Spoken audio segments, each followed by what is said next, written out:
નમસ્કાર, આપ જોઈ રહ્યા છો ઇન્ડિયા ન્યૂઝ ગુજરાત અને હું છું આપની સાથે કોમલ અગ્રવાલ। શરૂઆત કરીએ મહત્વના સમાચારોથી। સાસણ ગીર ખાતે આવતીકાલે યોજાશે બિગ કેટ સમિટ 2026, જેમાં કેન્દ્રીય વન મંત્રી ભૂપેન્દ્ર યાદવ, ગુજરાતના મુખ્યમંત્રી ભૂપેન્દ્ર પટેલ સહિતના મહાનુભાવો ઉપસ્થિત રહેશે। સાસણ ગીર ખાતે મહાનુભાવો તેમજ સમિટના કાર્યક્રમને લઈને તંત્ર દ્વારા આખરી ઓપ અપાઈ રહી છે। પ્રોજેક્ટ લેન્ડ સહિતના સમગ્ર દેશના 5 મહત્વપૂર્ણ વિષય પર આ સમિટ ચર્ચામાં થશે।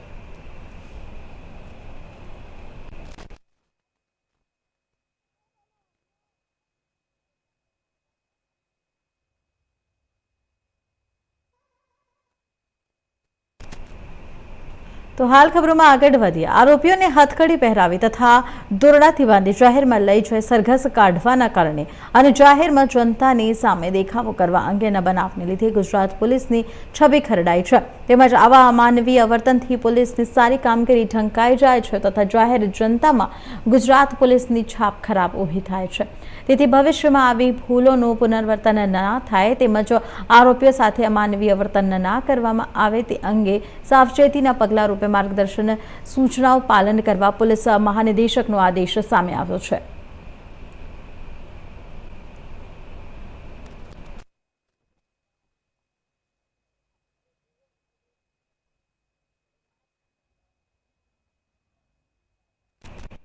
हाल धोराजीनी बात करवामां आवे तो राजकोट जिल्लाना धोराजीमां रासायणिक खातरना भाव वधाराथी खेडूतोमां भारे रोष जोवा मळी रह्यो छे। ચોમાસુ પાકના આગોતરા વાવેતર પહેલા DAP, પોટાશ, NPS સહિતના ખાતરમાં ધરખમ વધારો થતા ખેડૂતો ચિંતિત બન્યા છે। એક તરફ આવક બમણીની વાતો અને બીજી તરફ મોંઘી ખેતી થતી હોવાનું ખેડૂતોનો આક્ષેપ છે કે રાજકોટ જિલ્લાના ધોરાજી સહિત આસપાસના ગ્રામ વિસ્તારોમાં ચોમાસુ પાકના આગોતરા વાવેતરની તૈયારીઓ શરૂ થઈ રહી છે। ત્યારે રાસાયણિક ખાતરના ભાવમાં થયેલા ભારે વધારાના કારણે ખેડૂતોમાં ભારે રોષ અને ચિંતા જોવા મળી રહી છે। DAP, પોટાશ અને NPS, SP સહિતના વિવિધ રાસાયણિક ખાતરના ભાવમાં અંદાજે 700 રૂપિયા જેટલો વધારો નોંધાતા ખેડૂતો પર આર્થિક બોજ વધ્યો છે। ખેડૂતોના જણાવ્યા મુજબ અમુક ખાતરના કટ્ટાના હવે 2200 રૂપિયા સુધી પહોંચી ગયા છે, જેના કારણે ખેતી વધુ ખર્ચાળ બની રહી છે। ખેડૂતોનું કહેવું છે કે ચોમાસુ સિઝન પહેલા જો ખાતરના ભાવમાં આટલો મોટો વધારો થવાથી ખેતી માટેની તૈયારીઓ પર સીધી અસર પડી રહી છે। મારું નામ ડાયાભાઈ ગજેરા, ગુજરાત કિસાન સભાનો પ્રમુખ છું। તાજેતરમાં સરકાર દ્વારા રાસાયણિક ખાતરોમાં જે પ્રકારે ભાવ વધારાઓ કરવામાં આવ્યા છે, 500 રૂપિયાથી માંડીને 700 રૂપિયાનો વધારો થાય એટલે 30% જેટલો સીધો ભાવ વધારો થાય અને એની અસર ખેતીની ઉપજ ઉપર પણ પડે। ખેતી ખર્ચ વધે। એક બાજુથી ખેડૂતોને ખેત પેદાશોના પૂરતા ભાવ મળતા નથી, બીજી બાજુ ખાતર, જંતુનાશક દવાઓ અને બિયારણોના ભાવ ઊંચા થતા જાય, પરિણામે ખેડૂતો કરજદાર બનશે અને ખેડૂતોને આ પરિસ્થિતિમાં એટલી બધી મૂંઝવણ છે કે એની કલ્પના પણ ન કરી શકીએ। બીજી બાજુ અત્યારે વાવેતરના સમય થવા આવ્યા છે ત્યારે વર્તમાન સમયમાં ખાતરની અછતો પણ એટલી જ થઈ ગઈ છે। ખાતર જે પાયાના જોતા હોય જે નાખવા માટેના એ ખાતરો પણ મળતા નથી। સરકારનું કોઈ આગવું આયોજન કે એની ગંભીરતા ખેડૂતોને દેખાતી નથી। ત્યારે અમે સરકારને રજૂઆતો કરી છે કે તાત્કાલિક ધોરણે જે ભાવ વધારાઓ કર્યા છે એમાં સબસિડી વધારવામાં આવે અને જે જરૂરિયાત મુજબના ખાતરો છે એની ઉપલબ્ધતાઓ વધારવામાં આવે, જેથી કરીને ખેડૂતોને પોતાની જરૂરિયાત માટેના રાસાયણિક ખાતરો મળી શકે। ખેડૂતોની હાલાકી જો સરકાર નહીં સમજે તો ખેડૂતોએ જે વર્તમાન સમયમાં સરકારની સ્થાનિક સ્વરાજ્યમાં સાથ સહકાર આપ્યો હતો એ જ ખેડૂતો એમની સામે લડતના મેદાનમાં ઉતરશે એવું ખેડૂતો આલમમાંથી અમને જાણવા મળી રહ્યું છે। મારું નામ નારાયણભાઈ આહિર, ખેડૂત। આજે અમે ઉપલેટા ડેપો ખાતે રાસાયણિક ખાતર લેવા માટે આવ્યા હતા ત્યારે જે ખાતરનો ભાવ 1500 હતા એને બદલે 700 રૂપિયા વધારો કરેલ અને એના આજે 2200 જેવો ભાવ થઈ ગયો। ત્યારે ખેડૂતો આજે દિવસે ને દિવસે મોંઘવારીનો સામનો કરતો જાય છે। આજે દવા, ખાતર, બિયારણ જેવી તમામ વસ્તુઓ ભાવ આસમાને ચડતો જાય છે। ત્યારે ખેડૂતોને જ્યારે પાક આવે છે ત્યારે એને પૂરતો પાકનો ભાવ પણ મળતો નથી। આજે જો કોઈ પણ ખેડૂતો મુશ્કેલી ભોગવી રહ્યા હોય તો ગુજરાતના ખેડૂતો આજે વધારે મુશ્કેલી ભોગવે છે। તેનું કારણ છે આજે બીજા રાજ્યોની અંદર પાક ધિરાણ ચાલુ છે, ત્યારે ગુજરાતમાં છેલ્લા 5 થી 7 વર્ષથી આ પાક ધિરાણ પણ બંધ કરેલ છે. આજે સરકાર દેણું માફની વાતો કરે છે, પરંતુ મોટી મોટી જાહેરાતો કરે છે. આજે આ ભાવ વધારાથી ખેડૂતોને ખૂબ જ મુશ્કેલીનો સામનો કરવો પડે. આ બાબતથી શું રજૂઆત તમે લોકોને કરો? આ બાબતે અમારી એવી રજૂઆત છે, સરકાર જો આ ભાવ વધારો પાછો ખેંચે અને જો આ પોઝિશન રહે તો ખેડૂતો પોતે વાવેતર કરવાનું પણ બંધ કરી દે. આજે સરકાર એવી જાહેરાત કરે છે કે તમારે ડીઝલ ઓછું બગાડવું, પેટ્રોલ ઓછું બગાડવું, તો હવે થોડાક દિવસમાં સરકાર એમ પણ કહે કે તમારે બિયારણ પણ ઓછું નાખવું, ખાતર પણ ઓછું નાખવું. આ જાહેરાત પણ હવે સરકાર કરે છે. મારું નામ છે વિક્રમભાઈ નારાયણભાઈ વામરોટિયા, તાલુકો ઉપલેટા, ગામ કેરાળા. આજ રોજ હવે આમ તો સિઝન ચાલુ થઈ ગઈ છે, એટલે ખેડૂતો ખાતર લેવા માટે અમે ડેપો આવ્યા તો ખાતરના ભાવ જે 1500 1550 હતા ને સીધો 700 રૂપિયાનો વધારો, 2200 રૂપિયા ખાતરના ભાવ થયા. તો અમને એમ થાય કે 2200 રૂપિયાનું ખાતર લઈ અને કેવી રીતે ખાતર ભરશો? ખાતર ન ભરી એટલે ઉત્પાદન તો કમસે કમ બધા ખેડૂતને આજ બધાને જાણે છે કે ખાતરનું જે કાંઈ પ્રમાણ ઘટાડીએ તો ઉત્પાદન તો ઘટવાનું છે. અને ખાતર એક જ મોંઘું નહીં, રાસાયણિક ખાતર આજે દવા જે છે એમાં પણ એટલો બધો ભાવ વધારો આવ્યો છે. અને એમાં દવા છે, બિયારણ છે, ખાતર છે, દરેકમાં એટલા બધા ભાવ વધતા જાય તો ખેડૂત ખેતી મૂકી ગામડેથી અને સિટી તરફ વળ્યા. આપ બધા જાણો છો. ઉપરથી પણ એની ઘણી બધી એવી જાહેરાતો પણ આવે છે કે ગામડાના ખેડૂત ગામડું છોડીને શા માટે સિટીમાં જાય છે? તો ખેતી મૂકવાનું એક જ કારણ છે કે વધતા જતા ભાવ અને ખેડૂતને જે ઉત્પાદન જ્યારે થાય ત્યારે ભાવ મળતા નથી. અને ખેડૂતને આના ભાવ ડબલ થી એક જાજા ભાવ વધી ગયા છે. 2012 થી 25 સુધી તમે આમ ગણતરી કરો તો 4 થી 5% ભાવ વધી ગયા ખેડૂતના. આના તો નહીં 4 5 ગણા ભાવ થઈ ગયા. તો આજે જે પાક વીમો જે ખેડૂતને ચાલુ હતો એને માટે અમે પણ એને ઘણી બધી રજૂઆત કરી છે કે ભાઈ ખેડૂતને સામાન્ય વાહન હોય તો એમાં પણ વીમો હોય છે. તો ખેડૂતને ખેતી માટે જ્યારે નુકસાન થાય ત્યારે વીમો કેમ નહીં? તો બને એટલો વીમો વહેલી તકે ચાલુ કરવામાં આવે. અને ખેડૂતને જે 3 લાખ રૂપિયાનું જે ધિરાણ કેસીસી ધિરાણ લે છે એની અંદર જે 7% જે વ્યાજનું વળતર મળવા પાત્ર હોય તેમાં 3% મળ્યું છે, 4% નથી મળ્યું. એ પણ વહેલી તકે ખેડૂતને મળે એવી અમારી ખેડૂત પ્રત્યે, અમારી ખેડૂત આગેવાન તરીકે અમારી તમને. તો હાલ ડભોઈની વાત કરવામાં આવે, જ્યાં કરનાળી કુબેર ભંડારી મંદિર ખાતે વૈશાખ વદ અફરા એકાદશીના પાવન અવસર નિમિત્તે ધારાસભ્ય શૈલેષ મહેતા દ્વારા પૂજા અભિષેક આરતી કરી હતી. ડભોઈ તાલુકાના યાત્રાધામ કરનાળી સ્થિત પ્રસિદ્ધ કુબેર ભંડારી મંદિરે વૈશાખ વદ અફરા એકાદશીના પાવન દિવસે ડભોઈના ધારાસભ્ય શૈલેષ મહેતા તથા ગુજરાત બ્રહ્મ શક્તિ જાગૃતિ મંચના પ્રમુખ મીનાબેન મહેતાએ શ્રદ્ધાભેર પૂજા અભિષેક અને આરતી કરી ધન્યતા અનુભવી હતી. આ પવિત્ર પ્રસંગે તેમણે ભગવાન કુબેર ભંડારીના ચરણોમાં પ્રાર્થના કરી સમગ્ર સમાજ, રાજ્ય અને સર્વ મહાદેવ ભક્તજનો માટે સુખ સમૃદ્ધિ અને કલ્યાણની કામના વ્યક્ત કરી હતી. યાત્રાધામ કરનાળી ખાતે આવેલ કુબેર ભંડારી મંદિર મહાદેવ ભક્તો માટે આસ્થા અને શ્રદ્ધાનું પ્રતીક માનવામાં આવે છે, જ્યાં દરરોજ મોટી સંખ્યામાં ભક્તો દર્શનાર્થે આવે છે. ઉલ્લેખનીય છે કે ડભોઈના ધારાસભ્ય શૈલેષ મહેતા દર મહિનાની વદ એકાદશીના પવિત્ર દિવસે નિયમિત રીતે કુબેર દાદાની પૂજા અભિષેક અને આરતીનો લાભ લઈ રહ્યા છે અને ભક્તિભાવથી ભગવાનના આશીર્વાદ પ્રાપ્ત કરી રહ્યા છે.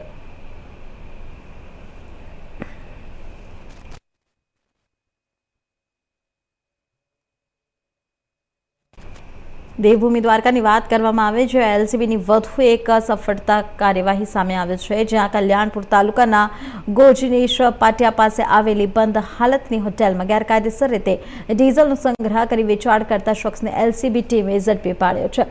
રાજકોટ રેન્જ નાયબ પોલીસ મહાનિરીક્ષક નિર્લિપ્ત રાય તથા દેવભૂમિ દ્વારકાના પોલીસ અધિક્ષક જયરાજસિંહ વાડાની સૂચના મુજબ એલસીબી ટીમ દ્વારા સઘન ચેકિંગ દરમિયાન કાર્યવાહી હાથ ધરાઈ હતી. ચોક્કસ બાતમીના આધારે નાયબ પોલીસ અધિક્ષક મેત રુદલાલની હાજરીમાં દરોડો પાડી કુલ 3000 લીટર ગેરકાયદેસર ડીઝલ પંપ, જનરેટર અને મોબાઈલ ફોન સહિત કુલ રૂપિયા 3 લાખથી વધારેના મુદ્દામાલ કબજે કરવામાં આવ્યો હતો. આ કેસમાં જીવાભાઈ મુળાભાઈ કછોટ, ની ધરપકડ કરવામાં આવે છે। સાથે આપણે જણાવી દઈએ કે કલ્યાણપુર પોલીસ સ્ટેશન ખાતે ગુનો નોંધી વધુ કાર્યવાહી અને તપાસ હાથ ધરવામાં આવે છે। તો આ સમગ્ર કામગીરી એલસીબી પીઆઈ NH જોશીના માર્ગદર્શન હેઠળ ASI મસરીભાઈ ભારવાડિયા સહિતની ટીમ દ્વારા સફળતાપૂર્વક પાર પાડવામાં આવી હતી।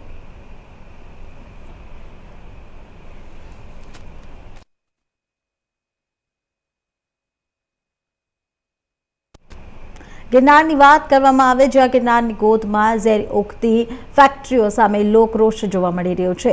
જીપીસીબીની મિલીભગતથી પર્યાવરણનું નિકંદન નીકળતું હોવાના ગંભીર આક્ષેપ સાથે ગિરનાર સંરક્ષણ સમિતિ દ્વારા આજે જિલ્લા કલેક્ટરને આવેદનપત્ર પાઠવી ઇકો સેન્સિટિવ ઝોનમાં કાર્યરત પ્રદૂષણ ફેલાવતી ફેક્ટરીઓને તાત્કાલિક ધોરણે બંધ કરાવવા ઉગ્ર માંગ કરવામાં આવી છે। ગિરનાર સંરક્ષણ સમિતિના આક્ષેપ મુજબ છેલ્લા ઘણા વર્ષોથી કેમિકલયુક્ત પાણી જમીનમાં ઉતરતા આવી રહ્યું છે, જેના કારણે ગાયોના મોત થઈ રહ્યા છે અને સ્થાનિકોનું આરોગ્ય પણ જોખમમાં મુકાયું છે। ગિરનાર સંરક્ષણ સમિતિના સભ્યોએ જણાવ્યું હતું કે ગિરનાર ક્ષેત્ર એ શ્રદ્ધાનું કેન્દ્ર હોવાની સાથે ઝેરી કેમિકલ અને ધુમાડો એકતી ફેક્ટરીઓ બેરોકટોક ધમધમાઈ રહ્યો છે અને સમિતિના જણાવ્યા મુજબ આ ફેક્ટરી પ્રદૂષણ નિયંત્રણ બોર્ડની રહેમ નજર હેઠળ ચાલી રહી છે, જે આશ્ચર્યજનક છે અને ફેક્ટરી દ્વારા કેમિકલયુક્ત ઝેરી પાણી જમીનમાં ઉતારવા આવતા આસપાસના વિસ્તારોનું પીવાનું પાણી દૂષિત બન્યું છે। ઝેરી પાણી પીવાથી ગાયો અને અન્ય પશુઓના મૃત્યુદરમાં વધારો થયો છે।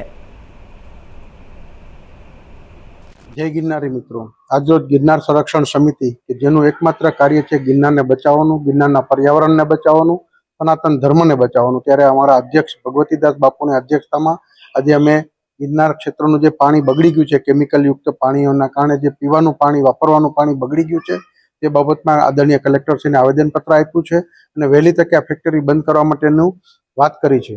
કારણ કે આ ફેક્ટરીના પાણીના કારણે એ લોકો જે ભૂગર્ભ જળમાં આ કેમિકલ દૂષિત પાણી ઉતારે છે, એના કારણે ગાયોનું મૃત્યુનું પ્રમાણ વધ્યું છે, માનવ જીવન ખતરામાં આવ્યું છે, પશુ પંખી અને હવાનું પ્રદૂષણ જ્યારે અતિ વધી ગયું હોય ત્યારે ઇકો સેન્સિટિવ ઝોનમાં આવું એક વિષયુક્ત કેમિકલ ફેક્ટરી ચાલતી હોય એટલે અમે પોલ્યુશન કંટ્રોલ બોર્ડની રહેમ નજર નીચે ચાલતી હોય ત્યારે પોલ્યુશન કંટ્રોલ બોર્ડના અધિકારીઓ અને સરકારના જે કંઈ પ્રતિનિધિઓ છે, તંત્ર છે, એના દ્વારા જે કોઈ આજે 30-35 વર્ષથી આ વિષયુક્ત ઝેરની કેમિકલ ફેક્ટરી ધમધમે છે એને બંધ કરવા માટે આજે કલેક્ટરશ્રીને આવેદનપત્ર આપ્યું છે। વહેલી તકે આ માટે કલેક્ટરશ્રી ઘટતું કરશે, સરકાર ઘટતું કરશે તેવી અભિલાષા છે અને ગિરનાર સંરક્ષણ સમિતિ હંમેશા ગિરનાર અને ગિરનારની આસપાસના ક્ષેત્રોમાં કોઈ પણ જાતની ગેરકાનૂની પ્રવૃત્તિ કે પર્યાવરણની વિરુદ્ધની પ્રવૃત્તિ થતી હશે, સનાતન ધર્મની વિરુદ્ધની પ્રવૃત્તિ થતી હશે, ત્યારે હંમેશા આગળથી જૂનાગઢની જનતા માટે, ગિરનાર માટે કામ કરતું રહેશે। આવશ્યક હાલ અમરેલીની વાત કરીએ જ્યાં જિલ્લાના રાજુલા શહેરમાં મહાત્મા ગાંધી આરોગ્ય મંદિરનું લોકાર્પણ મુખ્યમંત્રીના હસ્તે કરવામાં આવ્યું હતું। વડાપ્રધાન નરેન્દ્ર મોદી દ્વારા કરવામાં આવેલી ઈંધણ બચતની અપીલને ઝીલતા મુખ્યમંત્રી ભૂપેન્દ્ર પટેલે આ પ્રસંગે સાદગી અને કરેક્શનનું ઉત્તમ ઉદાહરણ પૂરું પાડ્યું હતું। રાજુલા ખાતે આયોજિત કાર્યક્રમ દરમિયાન મુખ્યમંત્રી માત્ર 5 ગાડીઓના કાફલા સાથે લોકાર્પણ સ્થળે પહોંચ્યા હતા। પોતાના સુરક્ષા કાફલામાં નોંધપાત્ર ઘટાડો કરીને મુખ્યમંત્રી ઈંધણ બચાવવાના સંકલ્પને ખરા અર્થમાં સાર્થક કર્યા હોવાનું માનવામાં આવી રહ્યું છે। મુખ્યમંત્રી વીવીઆઈપી કલ્ચરને બાજુએ રાખીને સામાન્ય નાગરિકની જેમ ઓછા વાહનો સાથે પ્રવાસ કરીને વહીવટીતંત્ર તેમજ જનતાને પ્રેરણાદાયી સંદેશ આપ્યો છે। સાથે સાથે મુખ્યમંત્રીની આ પહેલને લઈને કાર્યકર્તાઓ અને સ્થાનિક લોકોમાં પણ ભારે હર્ષની લાગણી જોવા મળી હતી।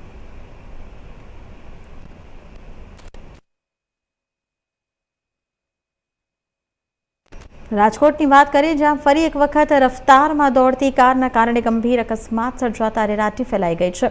શહેરના 150 ફૂટ રિંગ રોડ પાસે આવેલા બાલાજી હોલ નજીક એક લક્ઝરી કાર ચાલકે બેફામ ગતિએ વાહન હંકારી અકસ્માત સર્જ્યો। નાના મવા રોજ બ્રિજ પરથી પૂરઝડપે આવેલી એક કાર, 5 થી 7 જેટલી કાર અને 2 ટુ વ્હીલર અડફેટે લીધી। અકસ્માતની ઘટનામાં અનેક લોકો ઇજાગ્રસ્ત થયા, જેમાં એક સ્કૂટર ચાલક મહિલા ગંભીર રીતે ઘાયલ થઈ તાત્કાલિક સારવાર અર્થે ખસેડવામાં આવ્યા। તેમને અને અકસ્માત બાદ સ્થાનિક લોકોમાં ભારે રોષ જોવા મળ્યો હતો। ગુસ્સા ભરાયેલા ટોળાએ કાર ચાલકને પકડી મેથી પાક ચખાડ્યો હતો। ઘટનાની જાણ થતાં જ માલવીય પોલીસ તાત્કાલિક ઘટના સ્થળે પહોંચી હતી। અકસ્માત સર્જનાર કાર ચાલક પણ ઇજાગ્રસ્ત થયો હોવાનું સામે આવ્યું છે। પોલીસે કાર ચાલક સહિત ઇજાગ્રસ્તોને સારવાર માટે હોસ્પિટલ ખાતે ખસેડ્યા હતા અને સ્થાનિકોના આક્ષેપ મુજબ કાર ચાલક દારૂના નશામાં હોવાની શકાયત વ્યક્ત કરવામાં આવી રહી છે। સમગ્ર અકસ્માતની ઘટના સીસીટીવી કેમેરામાં પણ કેદ થઈ હોવાનું સામે આવ્યું। હાલ માલવિયા પોલીસે ટ્રાફિક ક્લિયર કરાવી સમગ્ર મામલે વધુ તપાસ શરૂ કરી છે. રાજકોટમાં ફરી એક નબીરા દ્વારા ગંભીર અકસ્માત છે તે સર્જવાની ઘટના છે તે સામે આવી છે. આ મારી પાછળના જે દ્રશ્ય જોઈ રહ્યા છો કે રાજકોટનો બાલાજી હોલ વિસ્તાર 150 ફૂટ રિંગ રોડનો છે કે જે એક નબીરા કાર ચાલક દ્વારા 5 થી 6 જેટલા વાહનોને છે તે હડફેટ લેવામાં આવ્યા હતા. હાલ જે કહેવાય કે નબીરો કાર ચાલક છે જે વોલ્વો કાર લઈને જે સામે જે પુલ દેખાઈ રહ્યો છે તે નાનામો રોડનો પુલ માંથી કે ઉછળસટ ગાડી લઈને આવી રહ્યો હતો ત્યારે પૂરપાટ ગાડી જે ચાલી રહી હતી તે કંટ્રોલ ન થતા ક્યાંક ને ક્યાંક જે નબીરા કાર ચાલક દ્વારા 5 થી 7 જેટલા વાહનો છે તે હડફેટ લેવામાં આવ્યા હતા અને કાર છે તે સીધી અન્ય કારોને લઈને જે કહેવાય રેલિંગ દેખાઈ રહી છે BRTSની રેલિંગમાં જતી રહી હતી. કેટલા 5 થી 7 જેટલા વાહનો છે તેમાં નુકસાન થયું છે. કેટલાક લોકો પણ ગંભીર હોવાની અત્યારે હાલ વાતો સામે આવી રહી છે. ત્યારે પણ આપણી સાથે પ્રત્યક્ષદર્શી તેમની સાથે વાત કરીશું. આસિફભાઈ, શું કહેશો? ગંભીર ઘટના તમે તમારી નજરે જોઈ હતી, શું ઘટના હતી? ઘટના એવી બની કે હમણાં થોડીક વાર પહેલા 1 વાગ્યાની આસપાસ વોલ્વો બ્લેક કલરની ગાડી નાના મોવા સર્કલથી બાલાજી હોલ તરફ આશરે 100 થી 120ની સ્પીડે જતી હતી. ભાઈ પ્રાથમિક દ્રષ્ટિએ તો એવું જાણ પડે છે કે ભાઈ નશાની હાલતમાં હતા.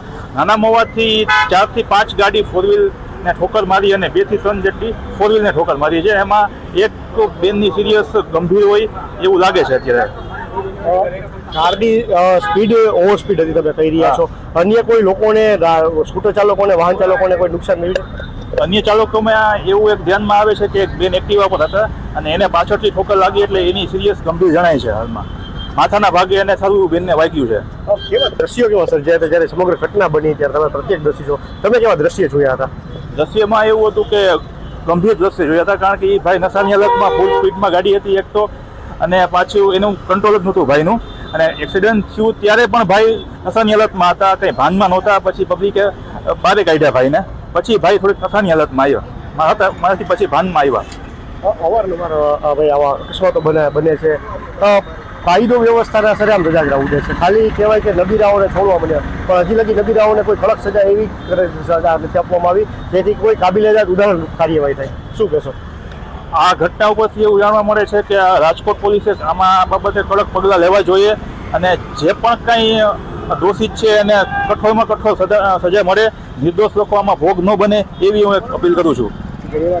પ્રત્યેક દ્રશ્ય આપ જોઈ રહ્યા છો, કાર છે કે જે અત્યારે જે હુન્ડાઈની ઓરા કાર છે તેનો કચરઘાણ નીકળ્યો છે. સાથે જ જે સુઝુકી કંપનીની અન્ય જે કાર છે તેનો પર કચરઘાણ નીકળ્યો છે. અત્યારે લોકો છે તે એક માંગ કરી રહ્યા છે કે જે આવા નબીરાઓ જે ગંભીર અકસ્માતો સર્જતા હોય છે, કોઈ પરિવારના વાલ સોય અને હડફેટે લઈને મોત નીપજાવતા હોય છે, ત્યારે આવી ઘટનાઓ વારંવાર રાજકોટમાં છાસવારે અને સમગ્ર ગુજરાતમાં પણ બનતી રહી છે. ત્યારે આવી ઘટના અન્ય બીજી વાર ન બને તેના માટે પોલીસે કડક પગલાં લેવા છે. હાલ અત્યારે રાજકોટની માલવિયા પોલીસ છે તે પણ અત્યારે ઘટના સ્થળે આવી ગઈ છે. કેટલીક કારો જે BRTS રેલિંગમાં જે ઘૂસીને અંદર તોડીને અંદર જતી રહી હતી તેને અત્યારે હાલ બચાવવાની કામગીરી જે અત્યારે બહાર કાઢવામાં આવી છે. ત્યારે અત્યારે મહત્વની વાત છે કે જે ગંભીર ઘટના જે બની છે તે નબીરા કાર ચાલક દ્વારા જે અકસ્માત સર્જવામાં આવ્યો છે તેને આવનારા દિવસોમાં હવે રાજકોટ પોલીસ કેવા કડક પગલાં લે છે અને ઉદાહરણરૂપ કાર્યવાહી કરે છે તે જોવાનું રહેશે. પ્રતિક લીંબાણી, ઇન્ડિયા ન્યૂઝ, રાજકોટ. આપનું નામ? નિમાવત હેતલ. ખબર નહીં, અચાનક જ પાછળથી કારની એટલી જોરદાર ટક્કર લાગી કે અમારી કાર આઉટ ઓફ કંટ્રોલ થઈ ગઈ. પછી સીટ બેલ્ટ ને એવું બધું હતું એટલે વાંધો ન આવ્યો. બાકી આગળ તો ઘણી બધી આ પડી અમારી જ છે ઓરા. કેટલા લોકોને ઈજા થઈ? ઘણા બધા હશે. અમારી આગળ તો એક જોયું અમે, પછી તો અમે ખુદ જ એમાં કારમાં હતા એટલે અઘરું હતું અમારા માટે.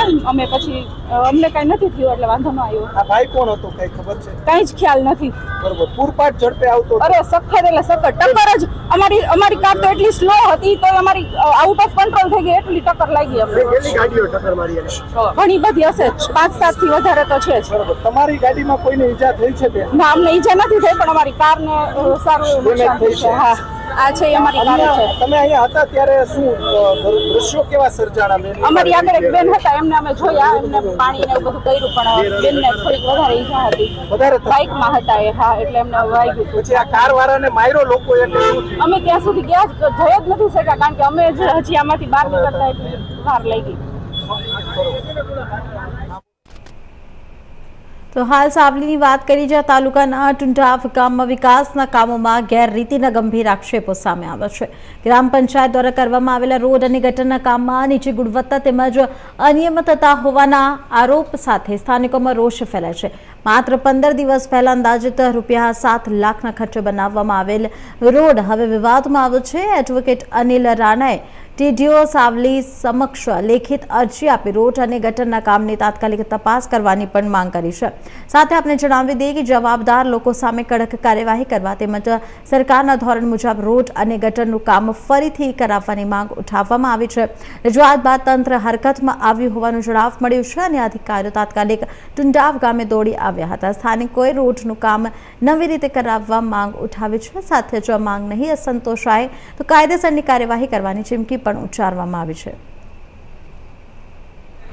હું એડવોકેટ અનિલ રાણા ટુંડાવ ગ્રામ પંચાયત દ્વારા 25/2/2026ના રોજ ટુંડાવ ગ્રામ પંચાયતથી 54 વાગ્યા સુધી રોડ બનાવવામાં આવેલો. એના 10 દિવસની અંદર કે 15 દિવસની અંદર 10 થી 15 દિવસના ગાળાની અંદર જ રોડનું મટીરિયલ જે કરવું કપચી નીકળી ગઈ, સિમેન્ટ જુદો પડી ગયો અને ખૂબ જ દયનીય હાલતમાં થઈ ગયો છે અને રોડ તૂટી ગયો છે હાલમાં. જેથી મેં તાલુકા વિકાસ અધિકારી ટીડીઓ સાહેબને સાવલી એપ્લિકેશન આપેલી કે તાત્કાલિક સમારકામ કરવામાં આવે અને નવો તાત્કાલિક રોડ બનાવવામાં આવે. અને રોડની વચ્ચે પંચાયતની નજીકમાં 2 ગટરના ઢાંકણ હતા, એ ખાડાની અંદર હતા. એને જે લેવલ કરવાનું એ લેવલ કરેલું નહોતું, જેથી તે રજૂઆત કરતા એની અંદર પાણી ભરાઈ રહેતું હતું. જેથી એસઓ સાહેબ આજરોજ તપાસ અર્થે ટુંડાવ ગામે આવેલા પંચાયતની અંદર અને તેઓએ જણાવેલ અને તાત્કાલિક એક્શન મૂડમાં આવી તેઓએ સૂચના આપી અને આદેશ કરતા એ 2 ગટરના ઢાંકણા તાત્કાલિક સમારકામ કરવામાં આવેલ છે. અને અમારી માંગ હજુ અધૂરી રહી છે કે રોડ નવો બનાવવામાં આવે, જે અમારી રજૂઆત છે. અને ટુંડાવ ગામે ફરીથી રોડ બનાવી અને સમારકામ કરી નવો રોડ બનાવવામાં આવે અને નહીં બનાવવામાં આવે તો અમે ઉગ્ર આગળ આંદોલન કરીશું તથા કલેક્ટર કચેરી તથા આગળ અમે કાયદેસરની લડત આપીશું. સાવલી તાલુકાના વાંકાનેર ગ્રામ પંચાયતના વહીવટ મામલે અરજદારે અનોખી રીતે વિરોધ નોંધાવતા મામલો ચર્ચાનો વિષય બન્યો છે. અરજદાર સલીમ શાહ દિવાન વિવિધ સ્લોગન લખેલા બેનરો સાથે તાલુકા પંચાયત કચેરીએ પહોંચ્યા હતા અને ગ્રામ પંચાયતના વહીવટ અંગે ગંભીર આક્ષેપો કર્યા હતા. સાવલી તાલુકાના વાંકાનેર ગામે મહિલા સરપંચ હોય ને તેઓના પતિ જે તમામ વહીવટ કરતા હોય તે અંગે અરજદારે તારીખ 29/11/2025ના રોજ અરજી આપી હતી અને અરજીના અનુસંધાનમાં અમે તમામ વિગતો લખેલી કે વાંકાનેર ગામ પંચાયતનો સીસીટીવી કેમેરા જપ્ત કરવામાં આવે તો તમામ સત્ય હકીકતો બહાર આવશે. તેમ છતાં આજ દિન સુધી કોઈ કાર્યવાહી ના કરવામાં આવી હતી, જેથી અરજદાર તાલુકા પંચાયતમાં આજ ટીડીઓ સાહેબને રજૂઆત કરવા આવેલા, પત્ર આપવા માટે આવેલા. અને વાંકાનેર ગામ ની હદમાં એક તળાવ આવેલું છે અને તે તળાવની અંદર સરપંચના પતિ દ્વારા ગટરના ગંદા પાણીનું કનેક્શન આપવામાં આવેલું છે. તે અંગે વાંકાનેર ગામના જે સ્થાનિક લોકો છે તેઓની અંદર જો રોગચાળો ફેલાય તો એની સતત જવાબદારી કોની રહે? એટલે તે અંગે અમે વારંવાર રજૂઆત કરેલી છે, ડીડીઓ સાહેબને પણ રજૂઆત કરેલી છે. અને ડીડીઓ સાહેબને હું મુલાકાત કરવા ગયેલો તે દિવસે પણ અમે કીધું કે સાહેબ 29/11/2025ના રોજની અરજી આપેલી છે, તેમ છતાં આજ દિન સુધી કોઈ કાર્યવાહી નહીં કરવામાં આવેલી. ત્યાં ડીડીઓ સાહેબે અમને કીધું કે અમે તો સાવલી ટીડીઓ સાહેબને ઘણા ટાઈમ પહેલાં તપાસ માટે આદેશ આપી દીધેલો છે. એટલે અમને એવું લાગી રહ્યું છે કે ડીડીઓ સાહેબના અને કલેક્ટર સાહેબના આદેશના કરતાં પણ ટીડીઓ સાહેબ ઉચ્ચ અધિકારી હોય તો તેઓના તપાસની અનુસંધાનમાં પણ એ તપાસ નથી કરી રહ્યા. એટલે હવે મારી માંગ એવી છે કે વાંકાનેર ગામમાં મહિલા સરપંચના પતિએ એજન્ડા સર્ક્યુલર મિટિંગની અંદર જે ખોટી સહીઓ કરી હતી અને એ તમામ રેકોર્ડ જપ્ત કરવામાં આવે તો તમામ વિગતો બહાર આવશે અને તમામ સત્ય હકીકતો બહાર આવે તેમ છે. તમારું નામ? દિવાન સલીમ. હાલ સમાચારમાં આટલું જ. વધુ સમાચાર માટે જોતા રહો ઇન્ડિયા ન્યૂઝ ગુજરાત, ગુજરાતની ધડકન. નમસ્કાર.